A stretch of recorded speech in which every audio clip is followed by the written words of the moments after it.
Coming into the Apex Racing School Rookie Shootout and the first race weekend of the 2013 ARLA Elite Series season, one thing going through everyone's minds is what to expect from the new faces we have on the grid this year. Well, Scott, we've got quite a wide range of experience levels throughout the field.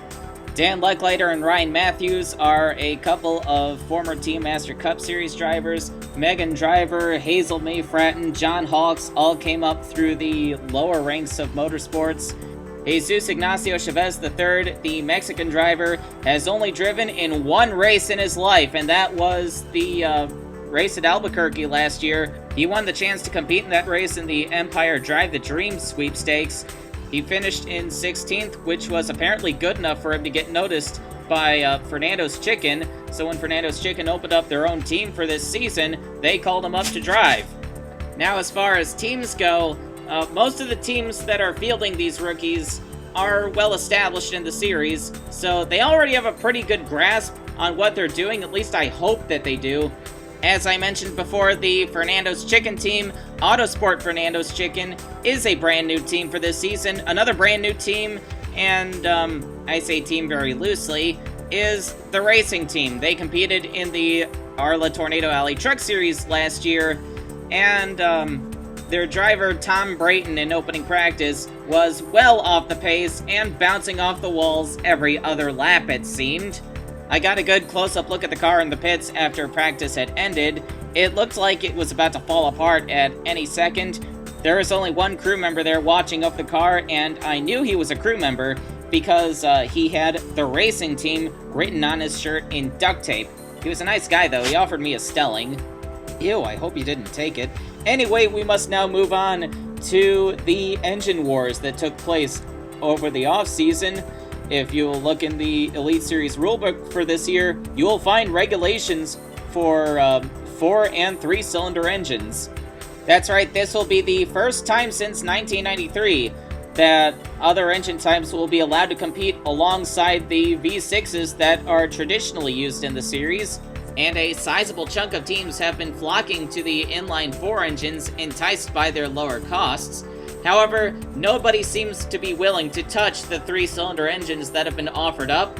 No, actually, I take that back. I think the one team that is using a 3-cylinder engine this weekend is the racing team.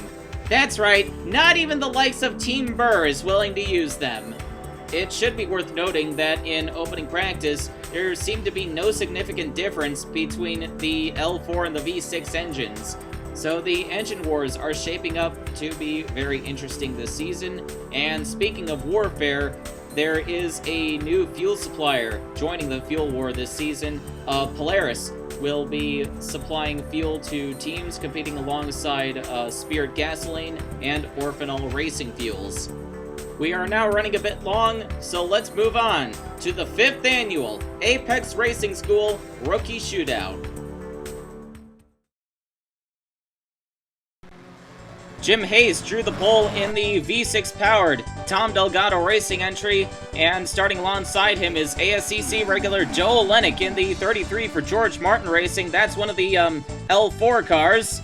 And Hayes gets off to a fantastic start. He's already cleared the rest of the field by a good 10 car lengths heading out of turn number 2. It looked like Aaron Singer in the 1 was going to follow him, but he fell back very quickly. And we have an accident on the very first lap, 4 wide at the back of the pack. J.W. Lester in the 5-0 car goes up into the wall and upside down. Now that was an unnecessary wreck if I've ever seen one. Nobody was willing to back off heading into turn number 3, and now a whole bunch of cars are wadded up. Richard Scott in the 27 pushes up into J.W. Lester, but can you really blame him? They gave him no room whatsoever. John Hawks in the 114 hit the wall head-on and came to an almost dead stop. That was a pretty big hit, but thankfully he's fine. The 114 MT Motorsports car, on the other hand, is done after just 1 lap. J.W. Lester, on the other hand, is still going after rolling that 5-0 car over. Jim Hayes was still the leader as the field took the caution. Joel Olenek is behind him. Trey Ashby, going full-time this year, is running in 3rd. Ashby was very fast in the few races that he competed in last year. After the restart, Jim Hayes continues to pull away from Joel Olenek. Lucy Barnton in the 84 moves up into 3rd place. She drove the 149 car for Ildist Racing at the end of the 2012 season and was very fast. That's how she landed this ride with Eichelt's Autosport. And here is Barnton competing for the second spot with Andrea Kinassa, who gives her a bit of a bump coming out of turn number 4. Kinassa is taking over the 78 car from her late husband, Scott Morales. The second caution flew on lap 9 as Gregory Alexander in that horrible-looking 55 car comes to a stop on the backstretch. The 55 car is done for the night, and thankfully our retinas are spared. After the restart, here comes Andrea Kinassa after Jim Hayes for the lead of the race. Hayes on the start and last restart powered away from the field, but Kinassa is doing a great job keeping up with the 77. Kinassa is making a statement and trying to make the Groves Racing team proud after the tragedy that she and the team went through last year, but Jim Hayes has a bit more power coming off of turn number 2. Kinassa settles back into second with Lucy Barnton trying to chase her down. By the way, both of Kinassa and Morales' names are on that 78 car. I thought that was a pretty nice touch. Robert Lechleiter, the brother of Dan Lechleiter, is currently in 4th place, and you just saw Jack Dempsey in the 41 for Terry International Motorsports. Tom Brayton in the 100 bounces off the wall off of turn number 4. But anyway, Robert Lechleiter is currently in 4th place. Again, he is the brother of former Team Master Cup Series driver Dan Lechleiter, and Robert will be competing in select races this year. The battle for 5th place between Ryan Matthews, Zach Gott, and Lenore Scurry. Matthews, the widower of Tiffany Matthews, who lost her life in the Hanmore World Championships last year, took over this 116 car, brought an all-black scheme to Lakeland this weekend, and Matthews has just lost the 5th position to Zach Gott in the 7 for Gravity Racing. Tom Brayton for the racing team is currently in 27th, running 1 lap down. He just bounced off the wall in turn 2 and is around, and he gets hit by Ed Durbin and spins back across the track. A big crash on the backstretch. Several cars pile in. Kelly Posadas, Hazel May Fratton the 97, J.W. Lester in the 5-0. He kept going after rolling that car, but Lester is done for the night. And Race Control had warned Brayton about his tendency to slide up into the wall, and this is exactly what they feared. He bounced off the wall and into a Lennox. That's what sent him around. And because of this, J.W. Lester, Ike Durbin, and Kelly Posadas are now out of the race, in addition to the 100 car. After the yellow flag came out, the entire field took this opportunity to pit. You just saw Jesus Ignacio Chavez III in the 35 Fernando's Chicken car go around. He was a lap down and would be allowed to pit on the next lap. It was a disastrous stop for the 77 Tom Delgado racing car, as Jim Hayes is now back to 14th place. He's caught in a Rus Autosport sandwich with Lev Azarov and Radomir Stanichev. The leader is Andrea Kinassa. Zach Webster in the 23 is in front of her. He is the last car on the lead lap. Robert Nelson in the the A9 car. The A is very small on that car. You can hardly read it. Anyway, Nelson is all over the back bumper of that 78 car. He peeks to the inside, but Zach Webster will be too slow to follow around the 78. He settles back behind Kinassa and just tries to put the pressure on the 78 Marlisle car. Lucy Barnton challenging Trey Ashby for third on the high side. And here comes Robert Nelson making a move on the bottom, exiting turn number 4. And Robert Nelson, the Australian for Spannerhead Racing, now takes over the lead of the rookie shootout. Trey Ashby, car 12, settles into third place. Lev Azarov in the 82 for Rus Autosport gets tagged by Joel Lennick and Tanner Clayson and spun into the infield, coming off at turn number 4. Azarov and Radomir Stanichev will be running a shared championship effort in this 82 car after Yevgeny Kuznetsov moved up to the Katsev team in the TM Master Cup Series. This would be the 4th and final caution of the night, coming on lap number 34. Jim Hayes, during that green flag run, moved all the way up to the 6th spot, so car 77 is still very fast. He is currently behind Lucy Barnton and Zach Gott. Zach Gott in that 7 car, that is another shared championship car. Gott will be sharing that car with series veteran Eric Jackson. Robert Nelson is the leader on the restart. Andrea Kinasa, the 78, washes up, making room for Trey Ashby. They were briefly 3 wide with the lapped car of Jesus Ignacio Chavez III.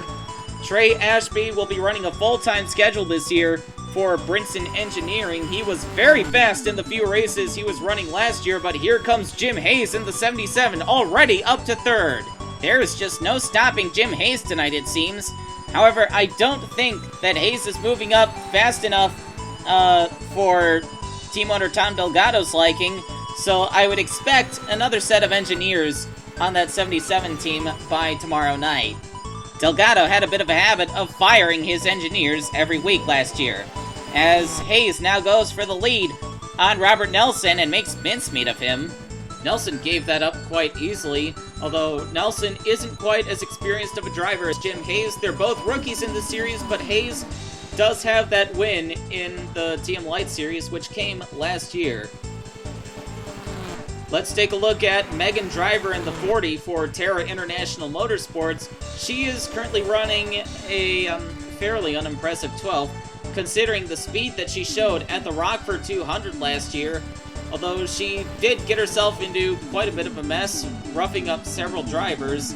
She did finish 2nd in that race, so I think that if Megan Driver gets a bit of discipline in her, then she can be quite a contender, as she currently challenges Joe Olenek in the 33 for the 11th spot. The battle for 10th ensues between Nick Azure and Robert Leckleiter. Leckleiter was running up in 4th towards the beginning of the race, but he has fallen back a bit. I believe that he had a botched pit stop and hasn't quite been able to recover. Nick Azure in the 46, the Frank Azure Company car, is not making life very easy for Leckleiter right now. Nick Azure is going full-time this season for his Uncle Frank's team and has taken the 46 from Zenas, who has left the sport, unfortunately. Lenore Scurry in the 102 for Motor Assault Racing has been in and out of the pits. She's been having mechanical troubles with that car. And here she is on lap 51 in the pits again. Zach Gott in car number 7 is currently running in 4th place. Andrea Kinasa behind him is in 5th. Zach Gott is finally getting a fair shot at the ARLA Elite Series while juggling a full-time ride in the Tornado Alley trucks as well. He's running the 7 car in a shared championship effort with Eric Jackson, as we mentioned before. Zach Gott's Elite Series efforts date all the way back to 2009 when he ran that one race at Pocono and finished, I believe, 3rd in that 3-wide battle with Lance Andrews and Brenda Riggs. Jim Hayes, in the meantime, continues to pull away from the field in the Tom Delgado Racing entry. Hayes, again, is technically a rookie in the series, but he has that TM Lights experience. He won the race at Piqua last year, but finished 26th overall. And here he is about to lap Nick Azure. Azure is in 10th, so this will leave only 9 cars on the lead lap. And the 2nd place car is nowhere in sight.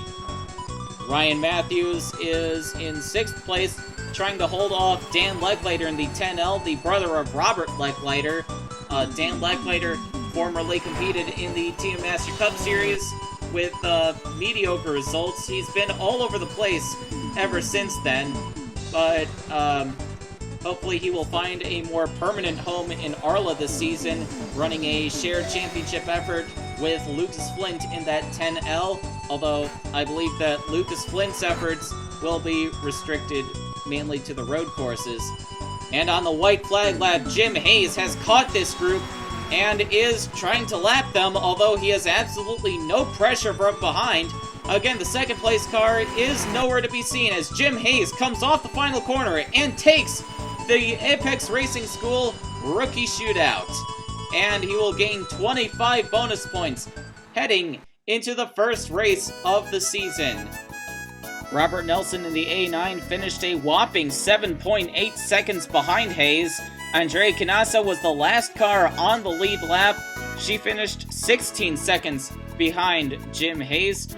The Lecklider brothers come home 7th and 8th. Lucy Barnton 9th, Nick Asher 10th, Richard Scott 11th, and Megan Driver was the last car one lap down. Ryan Griffin, Lev Azarov, Tanner Clayson, Zach Webster, Radomir Stanichev, and Aaron Singer were all 2 laps down. Aaron Singer started in 3rd place. He got right up to the 77's bumper heading into the first corner, but he fell back. And then everybody from Ike Durbin on back failed to finish the race. J.W. Lester got caught up in that second accident after rolling his car. And John Hawkes finishes last after not even completing 1 lap.